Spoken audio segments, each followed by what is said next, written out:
How's it going, my Airconda TV viewers? Welcome back to part 2 of Coffee Shop Talk and Video Games, my Star Trek Discovery series. This is hopefully this will be the final part. If not, I'll break it up into the third one. One of the things that's going to help me keep this short is a lot of the complaints about the Star Trek Discovery have been said already, so I definitely don't need to repeat it. So at least most of it. But this part I'm gonna go on what we ended the last video about talking about the Klingons and what we dislike about it. I'm gonna kind of touch bases with that a little more before I continue on, because I kind of rushed it near the end.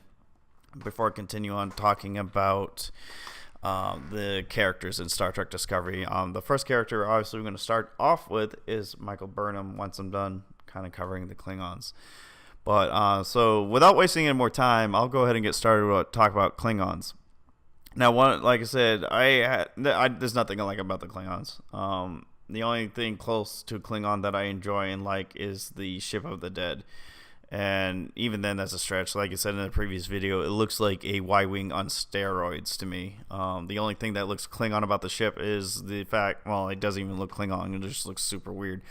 But the only thing, I was going to mention the coffins on the outside of the hull. The only other thing that I would say looks Klingon on the Ship of the Dead is the front. It kind of looks like a D7 or D8 class battlecruiser, and I guess they're going to probably argue that's the beginning of it, even though I do believe they had those in Enterprise, so I don't know how they're going to argue that is the beginning of the D7, D8 battlecruiser when Enterprise already touched base on that. It's been a while since I've seen Enterprise, so I may be a little hazy with that, but I believe there were D7s in there, at least. But, so, that's the only thing I would say look Klingon about it. And even then, that's a stretch, because they did so many ornamentations and modifications to that front end. And then their neck is kind of along the same lines for that class of ship, too. But it's not that impressive to me. They lost me with it. And then I guess this is supposed to be the first Klingon ship with cloaking abilities. I guess that makes sense. I know when you got to the original series, the first people they ran into that could shoot while cloaked, I believe, were the Romulans.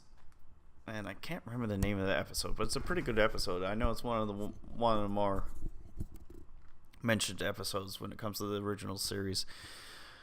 But I mean, like, the overall look of the Klingons is garbage. Even the social justice has made it its way into the Klingons. They try to make Torel is her name, as a very strong, predominant female lead, and for the Klingons, she ends up becoming Empress of the Klingon Empire. Sorry for the spoilers at the end of season 1, which is where I'm going to go off to the next thing. That really bothered me about Discovery, and I really hope they continue on with it, but I don't think they're going to. Is they seem to end the Klingon war between the Federations and the Klingons as quickly as they started it, and that's sad.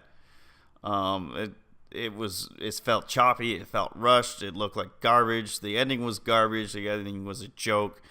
The Federation turning to the Empress from the Terran Empire, from the Mirror Universe, to completely do genocide against the Klingons because they feel like the Federation had no other way it's horrible. Now, I know there's been cases of corruption in the Federation before, where they think they're doing what's best for the Federation and everybody that the Federation protects, but it ends up they're evil and dark. Like, I know in Into Darkness, Admiral Quinn, or Admiral Marcus, I'm sorry, I don't know where I got Admiral Quinn from, thought hiring Khan to build a secret weapons facility and make classified weapons for war and then try to spark a war with the Klingons. He supposedly had good intentions. I think it was kind of weak. I've seen movies and TV shows do that better, where the villain thinks he's got good intentions, but and you can kind of sympathize with him. Like in Avengers, people can kind of sympathize with Thanos and why he was doing what he's doing, but not necessarily agree with what he was doing. But they kind of dropped the ball on that and Into Darkness. And like I said, it's been done over and over again. And in Discovery, they just kind of it was garbage. They just dropped the ball. It was horrible. There's nothing amazing about it. Um, and usually the people that do those things end up getting punished in the end. And the Admiral is seen at the end of the season awarding medals to the Discovery crew for their bravery and heroic actions of basically defying her orders and not going with the Empress's plan and doing their own thing to save not only the Federation but the Klingon Empire, which does sound more Federation. Starfleet, anyway. But, let's completely throw that out of the window and let this Admiral continue on what she's doing, because, we don't have enough female leads in Discovery, so we need all the female leads we can get. So if we punish her, then we lose one. If you guys can see my eyes right now, I'm just shaking my head and rolling my eyes. I have no, again, like I said in the last one, I have no problems with female leads, but I like well-written female leads. I don't like garbage female leads that are just shoved down our throats so they can prove a point that they are social justice warriors here to help the cause and all this garbage. And this is where I'm going to lead in to my first caveat, or my first character, and that will be the lead character, Michael Burnham.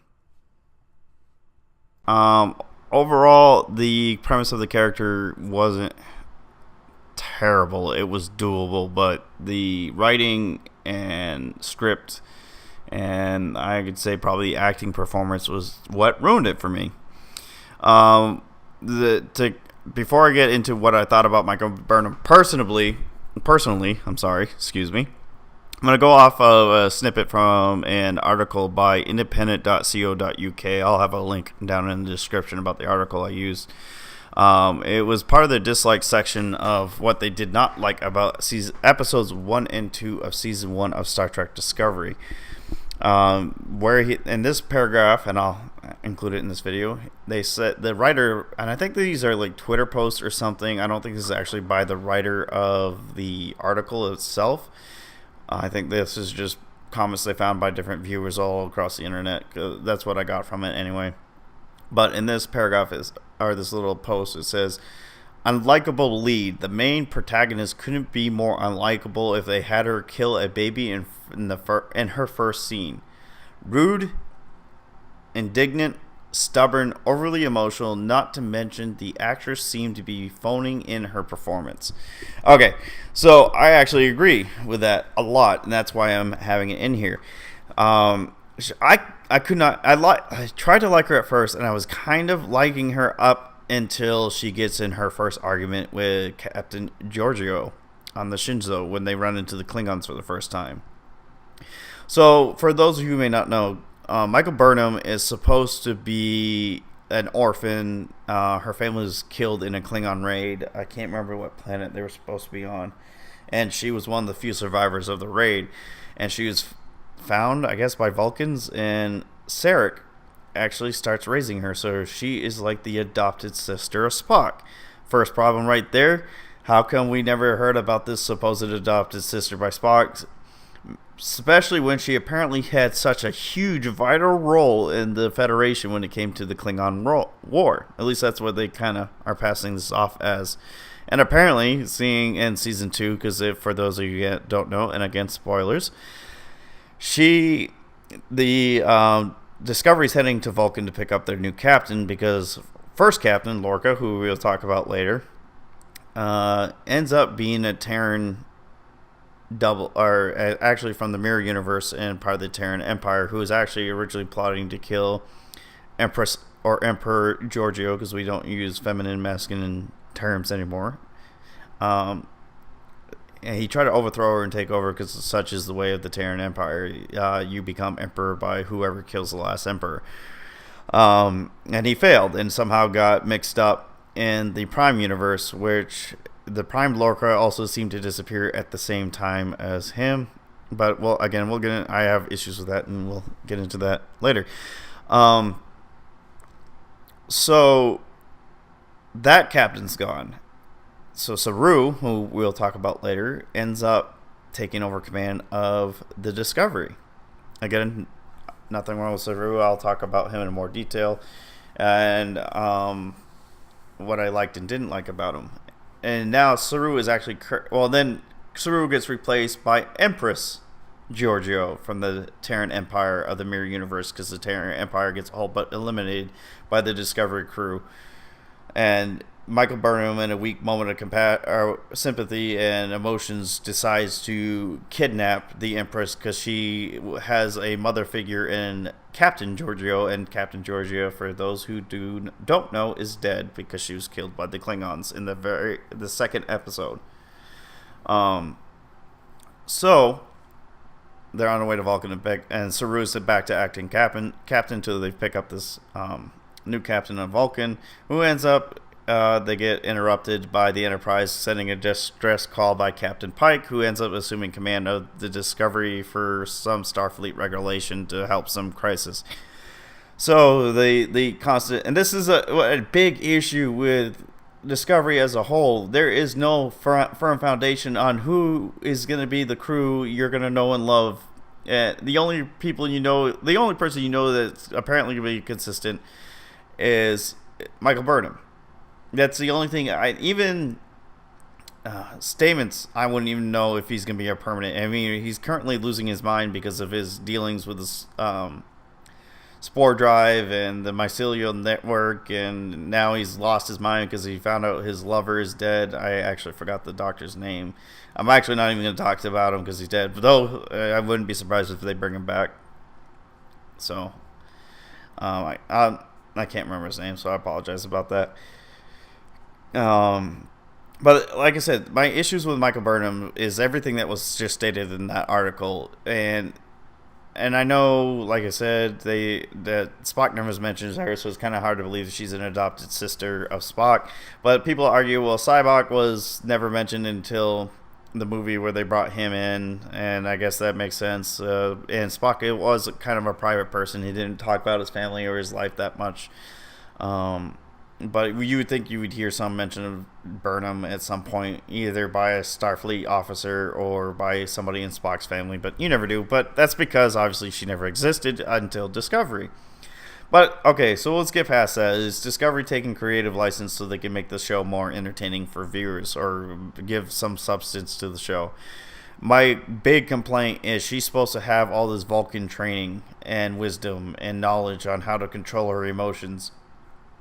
And Sarek is somewhat proud of her, but he refuses to show it because obviously he's a Vulcan. He doesn't want to show pride. Kind of mistreats her because she's human and favors obviously Spock, his son, in some situations. There's one flashback she has where she finds out that Sarek isn't going to choose Spock because he knew the High Council wouldn't go. I think it has to do with the Vulcan Science Academy, but I'm not sure. I don't remember. It's been a while. I have no intention to rewatch Discovery.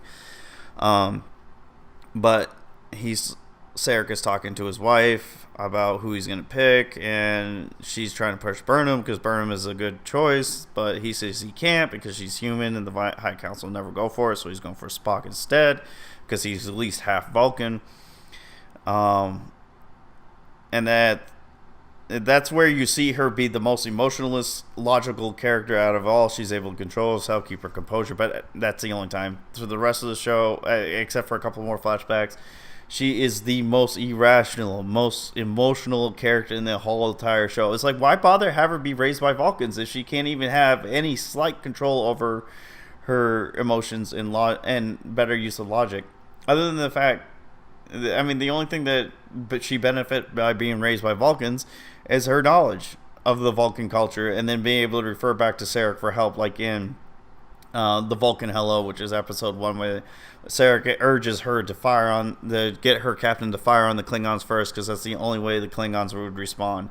And a lot of people had a problem with that, because, like, as Georgio says, the Federation never fires first.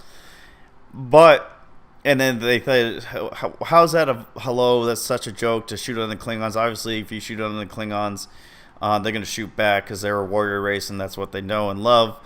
But they failed to, I guess, depict this. The reason why the Vulcan hello would have actually worked is because the Klingons tend to have respect for people who don't hide and cower from them, that actually stand up and fight. Even if it leads to a temporary fight, the Klingon in the end usually has respect for the person because they weren't a coward. They actually showed backbone. They actually showed they have a warrior's nature.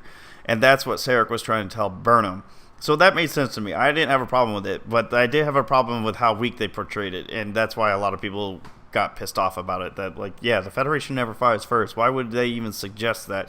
And why would the Vulcans even do something like that? Because the Vulcans knew how the Klingons operated, and they're logical, and logic told them Klingons are a violent, aggressive race, and if you show in kind, they're going to respect you more, and you have a better chance of showing relations. If you show weakness and cowardice, then Klingons are going to walk all over you, which was what the Federation was doing. But then, so we can actually, I think there's going to be this is going to be more than 3 parts, because I think I'm going to end up doing this whole video about Michael Burnham, and then we're going to have to do another character the next episode. I'm sorry, guys. But bear with me. I promise it'll pay out in the end. But anyway, so Michael Burnham is pissed off because she brings this information to Georgio. Georgio shoots her down. And her response to that is, you know what? I'm going to go Vulcan death grip neck pinch my captain, knock her unconscious, and then go tell everybody, hey, it's totally fine. She's just sleeping or taking a nap, whatever. I mean, let's ignore the fact that I came out of the room by myself after I disobeyed my captain in front of the entire crew, being insubordinate. And she's just going to brush it off like, no big deal, Burnham. I mean, you are my protege, so you can backtalk me in front of my crew all you want. And so now she's just kind of taking a nap. She left me in charge in the meantime, so just ignore that she's knocked out unconscious. She's not totally knocked out unconscious by my hand or anything. She's out. By the way, if I remember correctly, Bones, when he had Spock's Katra in him, tried the death grip himself and failed, or neck pinch. So why is Burnham suddenly able to do it? Because she actually had the training. I bet that's what they're going to argue. She actually had Vulcan training on how to do it. However, Bones, when he had Spock's Katra in him and the search for Spock, he knew everything Spock knew. I mean, yeah, he was a little disoriented, but he was quickly becoming less Bones and more Spock, which is why they were in their push to get him to Vulcan and get things taken care of after they found Spock. Well, anyway, I digress. I mean, anyway, like I said, so we get back to Burnham, who is apparently ever so knowledgeable in the Vulcan death grip, completely knocking her captain unconscious after being insubordinate in front of her crew and like mouthing off to her captain. And so she comes out of the ready room acting like everything's cool. Said Georgio and I kind of, since we're best pals like that, we kind of hashed it out. We're cool now, no big deal. She's left me in charge. She agrees with me. We should fire on the Klingon ship. It's the only way they respect us, yada yada. Saru is suspicious because Saru seems to be the only somewhat intelligent person, even though he's overly cautious, which is part of his species. So he knows that something's up, that Georgio wouldn't do that. Georgio was quite upset at Burnham for what Burnham was saying and doing on the bridge in front of the entire crew. But Saru and Burnham are always fighting, so it's not a big deal, so they start fighting again. She's trying to put Saru in his place, and while they're arguing, ordering the person in charge of the phasers to fire upon the Klingon ship, but the person is so conflicted because they know that it would be wrong to do it. They know something's up because Saru knows something's up, and where's Georgio? And then finally Georgio comes out and phasers Burnham, stuns her at least. And like I said, people are complaining about it's not Starfleet to shoot on the Klingon ship. What's not Starfleet is how disorganized the crew of the Senjo was. I mean, holy crap, man. The Federation takes pride as being organized, civilized, and peaceful, and the crew can't even get along. They're all fighting and arguing within the first 30 minutes of the episode. And it's all because of Burnham, this character we're supposed to love. I mean, I had no sympathy for her who got phased or stunned. And then ends up in the brig. But by then it's too late because the Klingons end up shooting or firing upon the Senjo. The Senjo sends out distress call. The Federation fleet shows up. I'm not entirely sure how the Federation fleet, I can't remember, figured out that there was a big deal and how they got so many ships mobilized to the Battle of the Binary Stars, which I believe is the name of episode 2. So Burnham is in the brig doing woe is me, and somehow Sarek knows the Force because he can, just like Luke Skywalker, force project across the universe to talk to Burnham. And just like Luke is taking a physical toll on him, he's dying, he's in pain. He's not dying, but he's in pain, he's suffering, it's weakening him. He makes that clear to Burnham. But unlike Luke, he doesn't die. I mean, I wouldn't be surprised if they kill him off and try to explain that, I guess, the Sarek in the original series and everything after that is a clone or something. I don't know. That's how horrible and lazy their writing is. So, we're gonna finish with the binary stars. Somehow Georgio accepts Burnham back on the ship, and they team up and go over to the Klingon ship of the dead. Just the two of them to try to, I guess, I think they're planning a bomb on the ship to explode it and hoping to end the fight, which it does. Georgio gets killed. Burnham is heartbroken. Kills the Klingon. I can't remember his name. I really don't care because he wasn't really Klingon. That's how much regard I'm going to show to the Klingons this whole time, because I can't care less about them. Anyway, so she kills the Klingon, teleports back over. I think she doesn't get Georgio's body, because we find out later her body gets feasted on by the victorious Klingons. Apparently Klingons are cannibals now.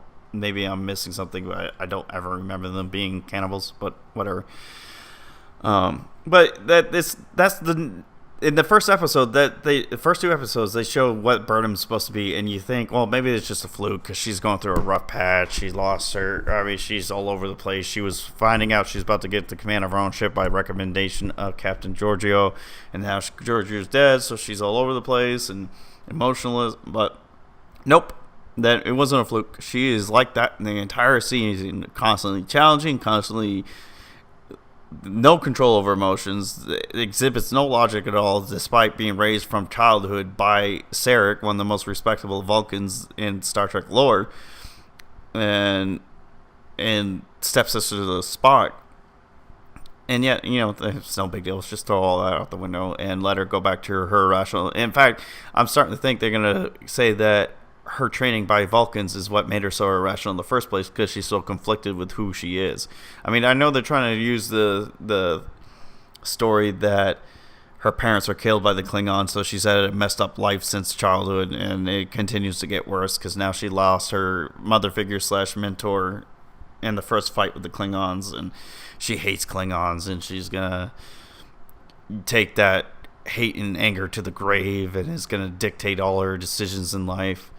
But she's constantly trying, and she's whining and complaining, and oh my goodness, she's just she's so challenging. Lorca brings her aboard because, we think it's because he sees something in her and wants her involved because of what she was there for the binary stars and able to do to the ship of the dead. But we end up finding out it's because he and Mirror,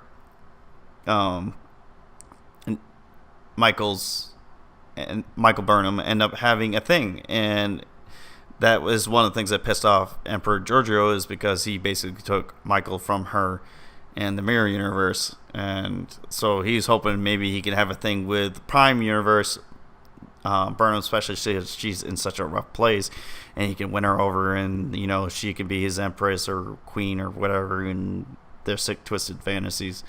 But that doesn't work out. So, and I've heard people say, I can't remember the actress's name. They say she's actually a really good actress, and that they're excited that she's in Discovery, but maybe she is a really good actress. I haven't seen her in anything else. If I have, I don't remember. Actually, even with some big name actors and actresses, I'm really bad with remembering names and things they're in. So I probably have seen her before, and maybe liked her in what I've seen her before. But Discovery, and I'll chalk it up to the writing. They want her to be emotional. They want her to have no control. And so she's running with what she has. And in that sense, she does a good job. And if they were going for you to have her be one of the most hated characters in the show, to me anyway, maybe you guys disagree, did an amazing job. Which actually, we're going to actually wrap up this video. We're at 25 minutes already, and all we basically talked about was Burnham. So in the next episode, we'll talk about actually Captain Georgio. Trying to keep it in chronological order. And I'm going to say Captain Georgio / Empress Georgio from the Terran Empire. But Let me know what you guys think of Burnham. I honestly can keep going about my complaints about her, but I am trying to limit these videos to not be so long. So let me know what you think in the comments. Give it a thumbs up if you agree, and tell me why you agree. Tell me if there's more you know about it. And if you disagree and you thumb me down, let me know. Don't just be a coward. And I'm gonna stick by this. Be a coward. Click the thumbs down button and not say anything. Let me know why you don't like the video. Let me know what you disagree. Whether it's to help me improve future videos, or it's to let me know where your stance on Discovery and Michael Burnham is. And the reason why I said that it's because I mean, it's like, why are you gonna thumb down? If you don't like it, let them know. If you're gonna be trolly about it, I will let you know. If you're gonna be trolly about it and just mock me and make fun of me about it, I'm just gonna ignore you. But if you want to have a just civilized discussion about why you dislike something, I'll do that. So anyway, guys, that's enough. This video is at 26 minutes and counting, so I will let you guys go. Let me know what you think. Next week, look for a video about, like I said, Captain Georgio. It looks like this is be a several-parter, but hey, it's gonna work out in the end. And I'm probably gonna work on better game footage for Star Trek Online. As you can see, I wasn't very good with the ground combat. I actually hate the ground combat in Star Trek Discovery, and I put little focus in my talents and traits of my captain for ground combat. So because I didn't care. I was playing Star Trek Online from the ships, so that's where my focus was. But anyway, guys, if you let me know what you think below, I'll see you guys next time in the next video, and I hope you guys all have a good one. So take it easy, guys. I was actually about to wrap up this video and do some editing of the footage to make it flow more smoothly and be more entertaining, and then I just thought to myself, it's like, hey, you know what? These series of videos I'm doing is called Coffee Shop Talk, which coffee shop talk usually involves two people discussing over a cup of coffee in a coffee shop, which is gonna go back to what I was saying about whether you like or dislike the video or agree or disagree. Let me know down below so we can actually have a discussion, because I mean, the point of Coffee Shop Talk is to discuss things, not be a one-way conversation where you guys listen to me rant on about why I hate Discovery so much. So if you disagree with me, let me know. I mean, I'm sure there's probably some die-hard Star Trek fans out there that still love Discovery. So if you think I'm completely wrong, let me know below. But anyway, okay, that's enough. I'm done. I'm getting off my box. But like I said, let this series be a discussion, not me preaching to you all. But anyway, guys, have a good one. Until the next one.